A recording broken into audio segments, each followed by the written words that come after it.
अस्सलाम वालेकुम व्यूवर्स, कैसे हो सब। तो आज हम डिस्कस करेंगे CS201 प्रैक्टिकल की असाइनमेंट नंबर 2। ठीक है, और इसमें जो आपके ऑब्जेक्टिव्स हैं इस असाइनमेंट के, वो आपके ये हैं कि आपको इस कॉन्सेप्ट का आइडिया होगा, फंक्शंस का, फंक्शन कॉलिंग का, क्लासेस एंड ऑब्जेक्ट्स का। ठीक है, तो ये इसीलिए आपको मतलब इनको समझने के लिए आपको ये असाइनमेंट दी गई है। उसके बाद प्रॉब्लम स्टेटमेंट डायरेक्टली यहाँ पे आते हैं। उसके बाद आपको पता ही है कि आपकी जो असाइनमेंट की फ़ाइल है वो .cpp फाइल के अंदर हो। ठीक है, ओके, और आपने उसको अपनी आईडी के साथ सेव करके अपलोड कर देना है। प्रॉब्लम स्टेटमेंट में आते हैं डायरेक्टली और साथ साथ अप्लाई करते हैं सारी चीज़ें। कहते हैं यहाँ पे हमारे पास हम ना एयरफोर्स की वैकेंसी आई है। ठीक है, तो एयरफोर्स की वैकेंसी के लिए 3 कैंडिडेट्स हैं, उनको जो है ना रिक्रूटमेंट उनकी करवानी है। ठीक है, तो उनको अप्लाई करना है उन्होंने। अब उनका एलिजिबिलिटी क्राइटेरिया क्या है एयरफोर्स का। कहते हैं कि जो बंदा अप्लाई करे उसकी जो एज है वो 18 से 22 साल के दरमियान होनी चाहिए। ठीक है, 18 से 22 साल के दरमियान उनकी एज होनी चाहिए, इंक्लूसिव है। ठीक है, उसके बाद क्या है कि कैंडिडेट्स का जो वेट है ना, जो उसका वज़न है वो 52 से 60 किलो के दरमियान होना चाहिए। ठीक है, ओके, तो इन ये सेकंड आपकी कंडीशन है। थर्ड कंडीशन आपकी कि आपकी जो हाइट है 5.6 फीट की हाइट होनी चाहिए। ठीक है, सिंपल।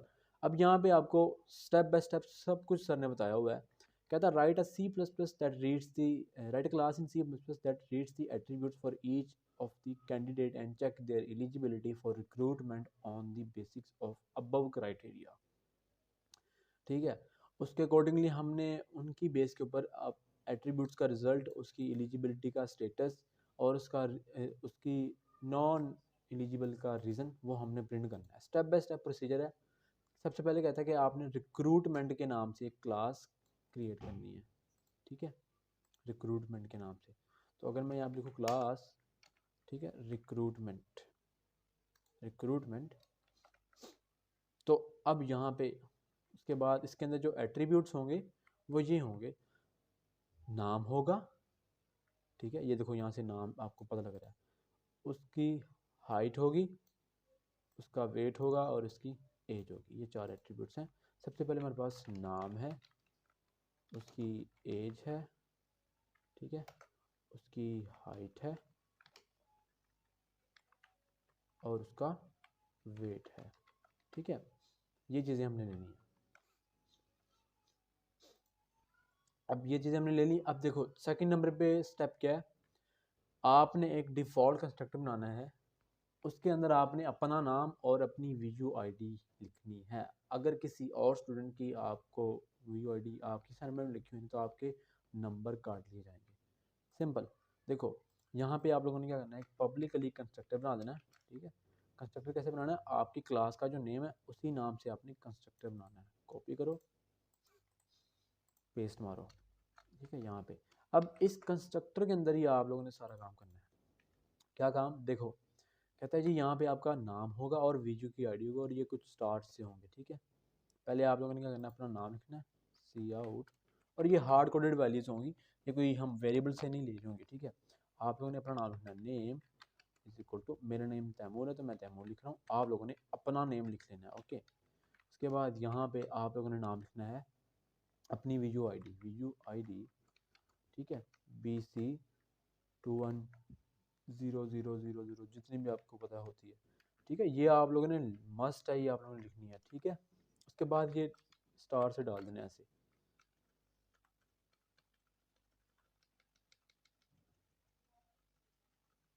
ठीक है, ऐसे डाल देना ताकि जब भी आपका ऑब्जेक्ट बने ये आपको करके दे दे।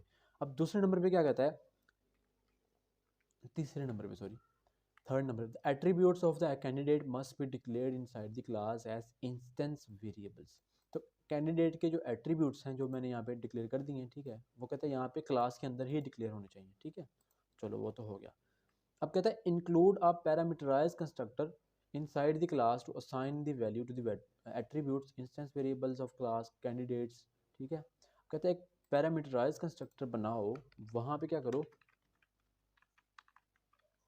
पैरामीटराइज कंस्ट्रक्टर सॉरी रिक्रूटमेंट, मैं पैरामीटराइज का लिखे जा रहा हूँ। मैंने कहा यहाँ पे रिक्रूट मेंट, ठीक है। और मैंने अब इसको पैरामीटराइज बनाना है। कैसे? सबसे पहले मुझे पता है स्ट्रिंग n है, मेरा पहले नेम है, फिर मेरा एज है, फिर मेरे डबल हाइट है और डबल वेट है। तो अब ये हो गया पैरामीटराइज कंस्ट्रक्टर। अगर आप लोगों ने मेरे लेक्चर्स लिए हैं CS201 के तो आपको पता है ये क्या चीज़ है। अब यहाँ पे हमने क्या करना है, इसको इनिशियलाइज करवाना है अपने क्लास के एट्रीब्यूट्स के साथ। कैसे करवाते होते हैं? देखो, आपका जो क्लास का नेम है, ये वाला एट्रीब्यूट, इसको मैं इनिशियलाइज करवा दूंगा इसके साथ, simple name is equal to n। इसी तरह मेरा जो एज है उसको इनिशियलाइज करवा दूंगा ये वाले a वेरिएबल के साथ, ठीक है, ताकि जो नीचे से वैल्यू मिले वो इसको साइन हो जाए। इसी तरह हाइट को करवा दूंगा और इसी तरह वेट को करवा दूंगा। ओके भाई, ठीक है। अब देखो उसके बाद क्या कहता है, ये काम हो गया। अब कहता है no set X X X function, मतलब का आपने ना कोई सेट फंक्शन बनाना है ना कोई गेट फंक्शन बनाना है, आपने कोई फंक्शन यूज़ नहीं करना, मतलब जिसमें आप वेरिएबल की वैल्यू सेट कर रहे हो, ठीक है। ये आपने सारी वैल्यूज़ अपने पैरामीटराइज कंस्ट्रक्टर के अंदर ही सेट करनी है, ठीक है। अगर आपने कोई बनाया तो उसके इसमें आपके वो नंबर्स काट लेंगे, ठीक है। अगर आप कहता है आपने अलाउ नहीं है किसी भी इंस्टेंस वेरिएबल्स को, इंस्टेंस वेरिएबल बोलते हैं क्लास के वेरिएबल को, क्लास के अंदर जो एट्रीब्यूट्स होते हैं ना उनको बोलते हैं इंस्टेंस वेरिएबल्स, ठीक है, क्लास वेरिएबल नहीं। क्लास के अंदर जो एट्रीब्यूट्स होते हैं ना, जो वेरिएबल्स होते हैं क्लास के अंदर, उनको हम बोलते हैं इंस्टेंस वेरिएबल्स। अब कहता है उसको आप लोगों ने इनिशियलाइज नहीं करवाना किसी मेथड के थ्रू, हमेशा पैरामीटराइज कंस्ट्रक्टर यूज करना है, ओके। उसके बाद क्या कहता है, include an instance member function to check and set the eligibility of candidate on the basis of eligibility criteria defined above, ठीक है। अब हमने एक फंक्शन बनाना है, उसमें हमने चेक करना है, check eligibility, eligibility, check eligibility, ठीक है। इस फंक्शन के अंदर हमने चेक करना है, ओके। उसके बाद चलो इस फंक्शन के अंदर सबसे पहले चेक करते हैं। अब देखो अगली चीज़ पढ़ लो फिर आपको बताऊंगा क्या मैं बताना चाह रहा हूँ। उसके बाद कहता है include don't call a function inside, sorry, include an instance member function to display the whole status of the candidate।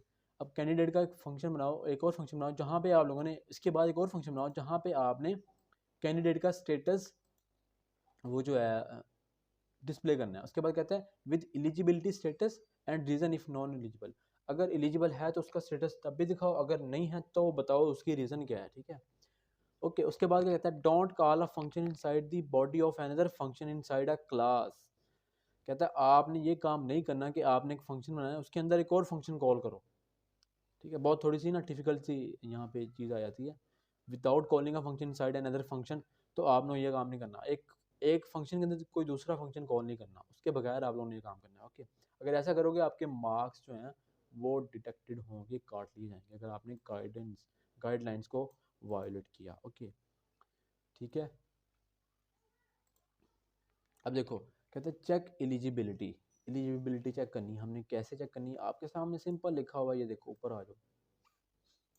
कहता है अगर कैंडिडेट की जो एज है इसके दरमियान होनी चाहिए, इंक्लूसिव, मतलब इंक्लूसिव मतलब वो 18 साल का भी हो सकता है, 18-22 साल के हो सकता है, 18 साल से कम नहीं हो सकता, 22 साल से ज़्यादा नहीं हो सकता।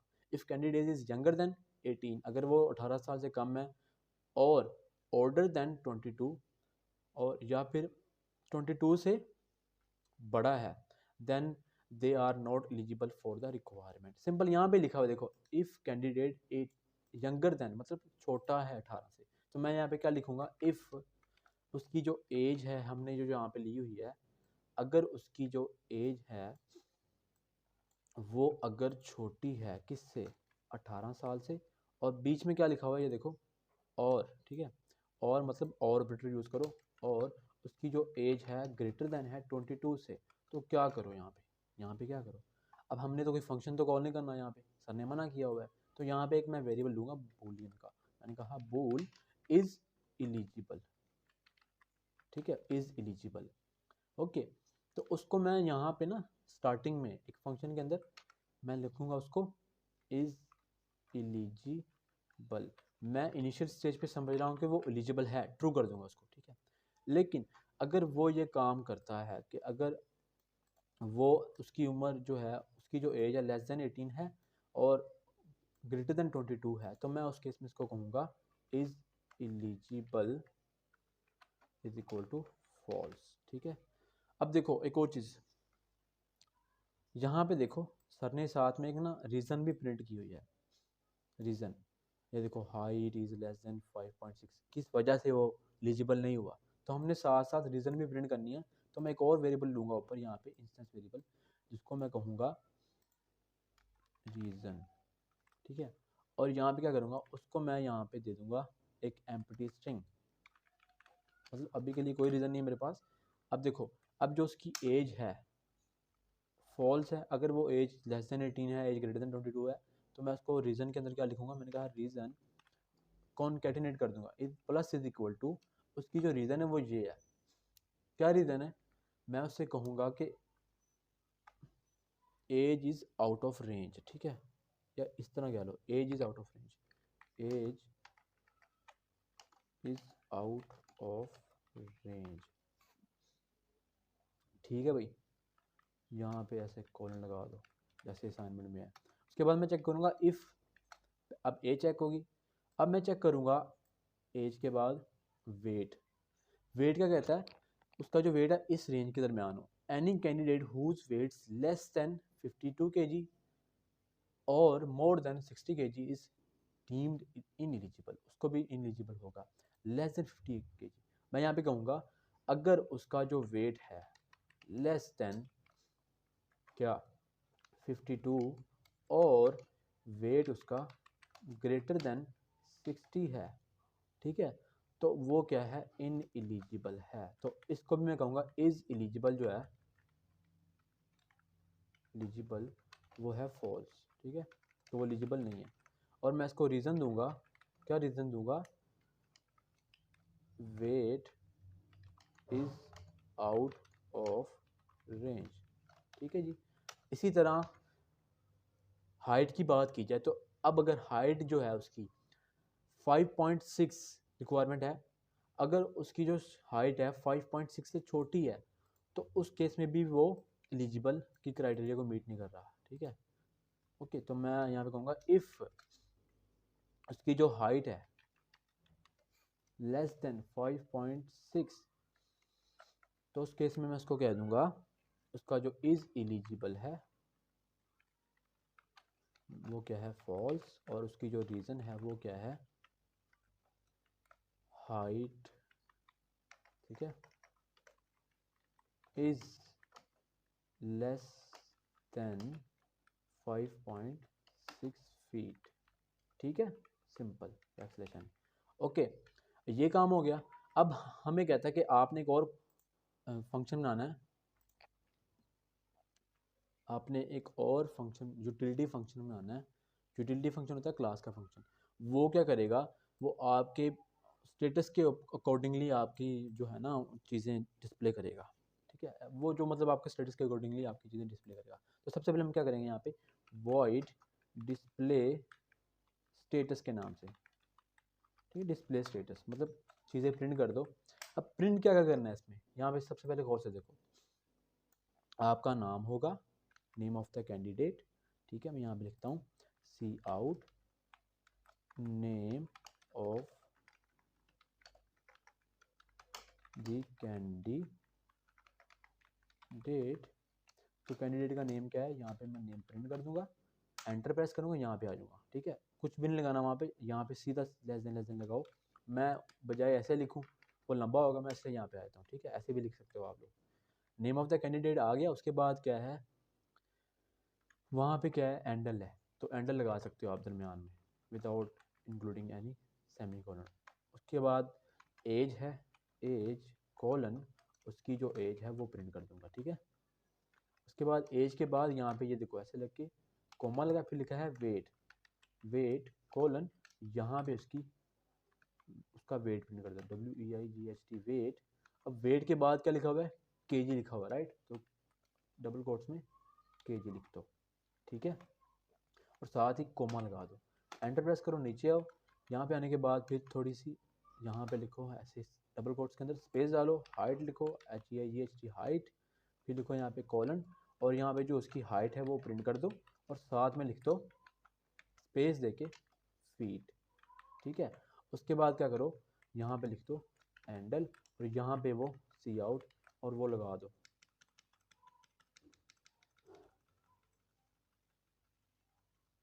ठीक है, इस तरह करके ना आप लगा दो। ओके, उसके बाद यहाँ पे देखो, उसके बाद कहता है कि एलिजिबल फॉर द रिक्रूटमेंट। अब वो कैसे चेक करेंगे? मैं यहाँ पे सिंपल इसी फंक्शन के अंदर मैं लिखता हूँ यहाँ पे इफ़ नॉट इज एलिजिबल। अगर तो वो एलिजिबल नहीं है तो सिंपल आप लिख दो, क्या लिख दो, यहाँ पे लिखो नॉट एलिजिबल और यहाँ पे साथ ही उसकी रीज़न लिख दो। मैंने कहा सी आउट, ठीक है, क्या लिखूँ, बैक स्लैश, इधर मेरे ख्याल से बैक स्लैश एन लगा दिया हुआ है, हाँ ठीक है। यहाँ पे क्या लिखूँ, नॉट एलिजिबल, ठीक है, not eligible backslash n, cout, यहाँ पे लिख दो रीज़न। रीज़न क्या है, REASON रीज़न। और जो रीज़न होगी वो हमने यहाँ पे इसको दी हुई है, उसके अकॉर्डिंगली ये प्रिंट कर देगा। रीज़न को यहाँ से कॉपी करो और यहाँ पे पेस्ट मार दो, ठीक है, सिंपल, और यहाँ पे एंटर लगा दो। ओके, ठीक है, ये सारी चीज़ें हो गई हैं। अब जो लास्ट चीज़ रहती है वो क्या है, कहते हैं कि आपने एक फंक्शन, यूटिलिटी फंक्शन बनाना है inside a class to display how many times the parameterized constructor is called. आपने बताना है कितनी दफ़ा कॉल हुआ है। तो वो कैसे चेक करते हो आप, कहते हैं you can use a static variable counter to count the number of parameterized constructor calling. इसके लिए ना हम हमेशा यूज़ करते हैं काउंटर वेरिएबल का जो स्टैटिक होता है। हम स्टैटिक वेरिएबल यहाँ पे देखो, number of parameters, number of times parameterized constructor called, कितनी दफ़ा कॉल हुआ है, ये देखो पैरामीटराइज्ड कंस्ट्रक्टर 1 2 3, मतलब जितने ऑब्जेक्ट्स क्रिएट होंगे ना उतनी दफ़ा वो पैरामीटराइज्ड कंस्ट्रक्टर कॉल होगा। ठीक है, तो यहाँ पे हमने एक वेरिएबल लेना है स्टैटिक का, मैंने कहा स्टैटिक इंट काउंटर के नाम से, ठीक है। और हमेशा ये यहाँ पे आपने काउंटर फंक्शन ये वेरिएबल डिक्लेयर करने के बाद मेन फंक्शन से ऊपर यहाँ पे आपने लिखना है इंट, ठीक है। अब यहाँ पे आपने स्टैटिक नहीं लिखना, फिर आपकी क्लास का नाम क्या है, रिक्रूटमेंट कोलन कोलन, ठीक है। यहाँ पे आपने लिखना है काउंटर और इसको इनिशियलाइज कर देना है 0 के साथ। तो इस तरह करके इसको इनिशियलाइज करते होते हैं। ये नहीं करोगे तो आपको एरर देगा। ओके, ये प्राइवेट है, आप लोग कहोगे यार प्राइवेट है ये कैसे हो गया, ये कंपेरल अलाउ करता है, ठीक है। ओके, उसके बाद आप लोगों ने क्या करना है, इस फंक्शन के अंदर रिक्रूटमेंट वाले पैरामीटराइज कंस्ट्रक्टर के अंदर यहाँ पे आके आप लोगों ने काउंटर प्लस प्लस कर देना है। तो ये बताएगा कि आपने कितनी दफ़ा ये पैरामीटराइज कंस्ट्रक्टर कॉल किया है। उसके बाद आप लोगों ने लास्ट काम जो करना है वो यहाँ पे स्टैटिक वॉइड, यहाँ पे आप लोगों ने एक फंक्शन बनाना है जो स्टैटिक हो। अब उस फंक्शन को नाम क्या देंगे, उसको हम कहेंगे कंस्ट्रक्टर कॉल्ड, ठीक है। कंस्ट्रक्टर कॉल्ड कह लो या ठीक है कंस्ट्रक्टर कॉल्ड ही कह लो। यहाँ पे हम लिख देंगे सी आउट, क्या लिख देंगे, नीचे आओ, ये जो लिखा ना number of times parameterize constructor called, तो मैंने यहाँ लिखना number of times parameterized constructor called और स्पेस देके इक्वल देके यहाँ पे हम काउंटर लगा देंगे, क्या काउंटर, तो वो काउंटर के अंदर आ रहा है ना, सब कुछ काउंटर के अंदर आ रहा है, ठीक है, वो काउंटर के अंदर आ रहा है। को इतनी दफ़ा हमारे पास ये बन चुका है। अब हमने सिंपल नीचे आना है। अब एक दफ़ा इसको रन कर लें, कोई एरर तो नहीं है, एक एरर है, वो क्या है, वेट का मैंने W बड़ा रख दिया, इसको छोटा लिखना है, ठीक है। और कोई एरर नहीं है, कोई एरर नहीं है, कोई एरर। अब नीचे आते हैं, जल्दी जल्दी कवर करते हैं। अब यहाँ पे मेन फंक्शन के अंदर हमने एक डिफॉल्ट कंस्ट्रक्टर बनाना है, रिक्रूटमेंट डिफॉल्ट कंस्ट्रक्टर के साथ इसका ऑब्जेक्ट बनाना है। तो मैं इसको कहा रिक्रूट, ठीक है, रिक्रूट। अब यहाँ पे अगर मैं इसको रन करूँ, रिक्रूटमेंट, हाँ, अगर मैं इसको रन करूँ तो देखो आपका नाम और आपका VUID प्रिंट हो रहा है। वो कैसे, क्योंकि वो क्या था, वो डिफ़ॉल्ट कंस्ट्रक्टर था, ठीक है। तो वो डिफ़ॉल्ट कंस्ट्रक्टर के साथ जैसे ही आप ऑब्जेक्ट क्रिएट करते हो तो जो चीज़ भी आपकी डिफ़ॉल्ट कंस्ट्रक्टर के अंदर लिखी होगी वो आपको प्रिंट करके दे देगा, ठीक है। उसके बाद कहता है आपने जो वैल्यूज़ देनी है ना इसको, वो हार्ड कोडेड होंगी। हार्ड कोडेड मतलब जो आपने वैल्यूज़ देनी है ना वो आपको स्क्रीनशॉट पे दिखाई गई हैं, वही आपने वैल्यूज़ देनी है, उसके अलावा कोई वैल्यू नहीं है। देखो यहाँ पे लिखा होगा, यहाँ पे लिखा है किधर लिखा है भाई, किधर मैंने पढ़ा था यहाँ पे, हाँ, the values of attributes and name of for each candidate inside the main should be hard coded. Hard coded मतलब जो आपको वैल्यूज दी गई है ना, जो हमने दी है वीडियो वाले ने, आप लोगों ने वही वैल्यूज देनी है। ओके, तो चलो सबसे पहले हम यहाँ पे क्या करते हैं, अब हमने पैरामीटराइज कंस्ट्रक्टर के साथ 3 ऑब्जेक्ट बनाने हैं। तो मैंने कहा रिक्रूटमेंट, मैंने कहा रिक्रूटमेंट 1, ठीक है, और इसी तरह मैंने कहा रिक्रूटमेंट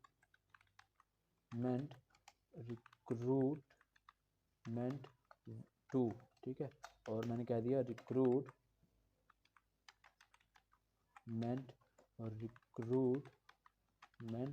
3, ठीक है। अब 3 बना लिए। अब देखो सबसे पहले क्या है मेरे पैरामीटराइज कंस्ट्रक्टर के अंदर, नेम है, फिर एज है, फिर हाइट है, फिर वेट है। तो नेम जो आपको सर ने दिए वो करो। वो क्या नेम है, पहला बाबर है, तो लो बाबर, बाबर क्रिकेट वाला ना समझ लेना, ठीक है। उसकी जो एज है वो क्या है 20, तो मैंने 20 दी। उसकी जो वेट है वो क्या है 55, और उसका जो हाइट है वो क्या है 5.6, ठीक है। उसके बाद सेकंड नंबर पे क्या है, जो रिजवान उसका नाम, ठीक है, रिजवान, उसकी जो एज है वो क्या है 22, राइट, और उसका जो हाइट है वो क्या है हाइट, वेट है कि हाइट है, पहले वेट है कि हाइट है, ये देख लो भाई, पहले हाइट है भाई, हाइट है, हाइट हाइट, तो पहले हाइट आनी है भाई, पहले हाइट आनी है 5.6, पहले हाइट है कि वेट है भाई, क्या कर रहे हो, डबल हाइट फिर वेट, हाइट वेट, हाँ पहले हाइट है, ठीक है, फिर उसके बाद वेट है, तो वेट इसका कितना है, सॉरी बाबर का, कितने गया बाबर 55, ठीक है। अब देखो रिजवान की बात करें तो रिजवान की हाइट कितनी है 5.7, ठीक है, और इसका वेट कितना है, इसका वेट कितना है, इसका वेट 55 है, ठीक है। उसके बाद थर्ड नंबर पे रिक्रूटमेंट नंबर 3, यहाँ पे क्या है इसका नाम क्या है शान, ठीक है जी शान, और उसका जो हाइट है वेट, हाइट पहले हाइट, एज भाई पहले एज, उसकी जो एज है वो क्या है 20 है, ठीक है, और उसका हाइट क्या है 5.4, और उसका वेट क्या है 60, ठीक है। अब देखो ये चीज़ें होंगी, रन करके देख लो, ठीक चल रहा है, कोई मसला नहीं आ रहा, बिल्कुल सही प्रॉपर्ली चल रहा है। अब देखो यहाँ पे हमने क्या करना है, सबसे पहले उनका एलिजिबिलिटी क्राइटेरिया चेक करना है। कैसे चेक करना है, हमने जो ऊपर फंक्शन बनाया किस नाम से, चेक एलिजिबिलिटी, ठीक है।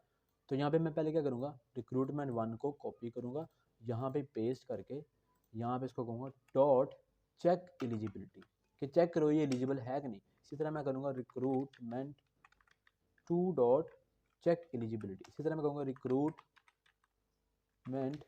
3 डॉट चेक एलिजिबिलिटी, ठीक है। अब ये चेक हो गया। अब मैं क्या करूँगा यहाँ पे, अब मैं सबको प्रिंट कर दूंगा, सबका स्टेटस प्रिंट कर दूंगा डॉट डिस्प्ले स्टेटस। इसी तरह मैं चेक करूँगा रिक्रूटमेंट 2 के लिए, ठीक है, रिक्रूटमेंट 2 के लिए भी चेक करूँगा, रिक्रूटमेंट 2 के लिए रिक्रूटमेंट 2 डॉट डिस्प्ले स्टेटस, और इसी तरह रिक्रूटमेंट 3 डॉट डिस्प्ले स्टेटस, ठीक है, ओके। अब अगर मैं इसको रन करूँ तो ये एलिजिबिलिटीज़ बताएगा कि ये पॉसिबल है कि नहीं। तो यहाँ में देखो उसने बताया मुझे, रीज़न तो बताया ही नहीं भाई, रीज़न नॉट एलिजिबल क्या आ गया, height is less than 5.6 feet,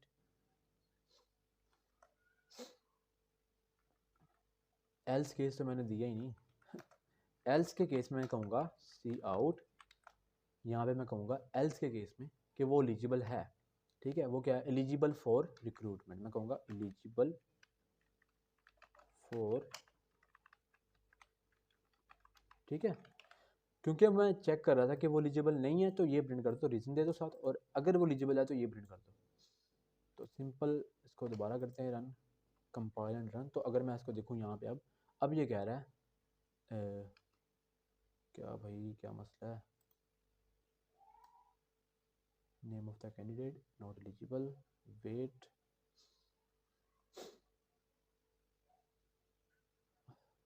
true, reason,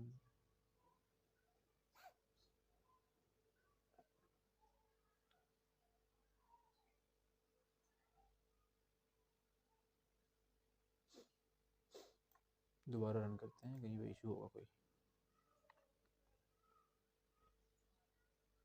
eligible for recruitment यहाँ पे आ रहा है, एलिजिबल फॉर रिक्रूटमेंट यहाँ पे आ रहा है ऊपर, वहाँ पे क्यों नहीं आ रहा 5.6 फीट पे।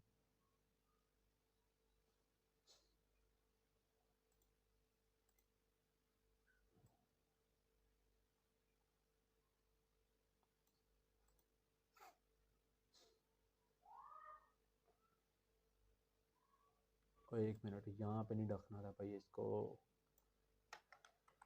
हाय हाय, इसको यहाँ पे फंक्शन के लास्ट पे रखना है, यहाँ पे सी आउट।